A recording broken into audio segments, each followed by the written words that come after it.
tend to at times vote very distinctively. You've seen in Kumaon is where we believe the Congress may make gains. In Garhwal, that's really the bastion of the BJP. And you will find that seat by seat, depending on who does better in which region, the battle could change. Remember, history is with the Congress in Uttarakhand. Because for 20... That's right. If the Congress starts winning in Garhwal, that gives the Congress a clear chance in Uttarakhand. Because traditionally, the Congress tends to do better in Kumaon than it does in Garhwal. It got swept away last time. But remember, no government has repeated itself in the 20 years of Uttarakhand's history. The BJP changed 3 chief ministers, and that, in a sense, also was a reflection of the fact that they knew they were in trouble. But our poll has, remember, given the BJP the edge in Uttarakhand. The woman voter is important, and this could go till the very end. Sidhu leading in Amritsar East, big trend coming in. Navjot Singh Sidhu is leading there at the moment. But Pushkar Dhami, Chief Minister, is trailing in Uttarakhand. So you've got the Chief Minister trailing. Yogi Adityanath is leading at the moment in Gorakhpur Urban, first time contesting an MLA seat. Akhilesh Yadav, as expected, leading in Karhal, also contesting an MLA seat for the first time. But Navjot Singh Sidhu, he is, of course, a double-edged sword, many believe, for the Congress party. Rahul Srivastav, Navjot Singh Sidhu versus Majithia is a battle within a battle. This is the battle of the Sardars. And Navjot Sidhu, most people felt, was on the back foot this time, despite all the bravado. What role does Sidhu have? Is this make or break? If the Congress loses today, can we write off Navjot Singh Sidhu's political career? See, I don't know how to write off Navjot Singh Sidhu. One doesn't know, because I think... he will reinvent himself in some new avatar. IPL is coming in 2 weeks. He knows, he does a lot of things. I think he can go to a comedy challenge or do a lot of things. I think the problem is what happens to Mr. Channi and the Congress party. No, but Sidhu will say, you made a mistake by not projecting me. Yes. Channi was a bad idea. Sidhu will actually hit out at the likes of Rahul Gandhi and Priyanka Gandhi, saying, you picked the wrong man.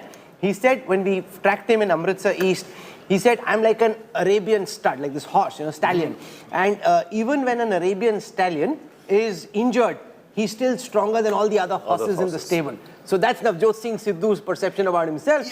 Yeah, but I have no problem with Sidhu's perception of himself. But in politics, you have to be a team person. You see, Sidhu is the same person who walked out of a tour to England in 1996 mysteriously. We still don't know why. But you can't be the president of your party and every day be attacking your chief minister. Because then what happened, I'll tell you what, I know that the Aam Aadmi party did an exit poll did a poll in November, within 4 weeks of Channi taking over, and the Congress was winning. And then what happens, Sidhu starts taking on Channi, sand mafia allegations come out, and suddenly Channi no longer has the sort of image of being a change maker, but becomes, yaar, ye bhi uni ki tarah hai. So Sidhu, if Congress loses, Sidhu will have a role to play, because you can't be party president and attack your chief minister. That's unacceptable. According to the post-poll data from the Axis My India survey, Sidhu is facing a tough fight in Amritsar East. First, he's got the heavyweight Bikram Singh Majithia of the Akalis, whom he's up against. And remember, against Majithia, there's a lot of personal enmity, because Sidhu was constantly attacking Majithia, calling him a drug baron, which Majithia hated. And there's Jeevan Jyot Kaur of the AAP, who, because the AAP is doing well across the state, also has a chance. So it's a three-way fight. It's not just a bipolar fight between the Akalis and the Congress on that state. It's tightening in Uttar Pradesh, 66 plays 58. Remember, these are very early trends, just postal ballots. So if you're an Akhilesh Yadav supporter, you can get excited looking at the numbers, but be a little bit cautious. If you're the BJP, you may get a little bit worried, but remember, these are early numbers.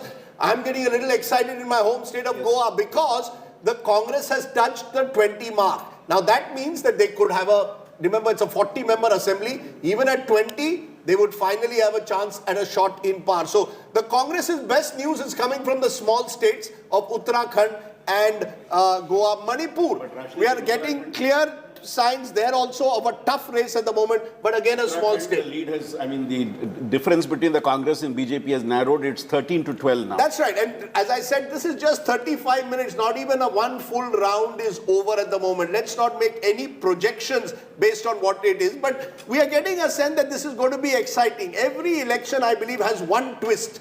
I don't know where that twist will come, but twist to hona hai. because otherwise without a twist, you don't have a real election in this country. But as you look at that map, you're seeing the competitive nature of Indian politics. And that is something that I think is exciting people. New forces emerging in every state in some form or the other. Rajat Sethi, as you look, Rajat pointed out to me that the Congress has reached 20 in Goa. He knows that I look at Goa very carefully.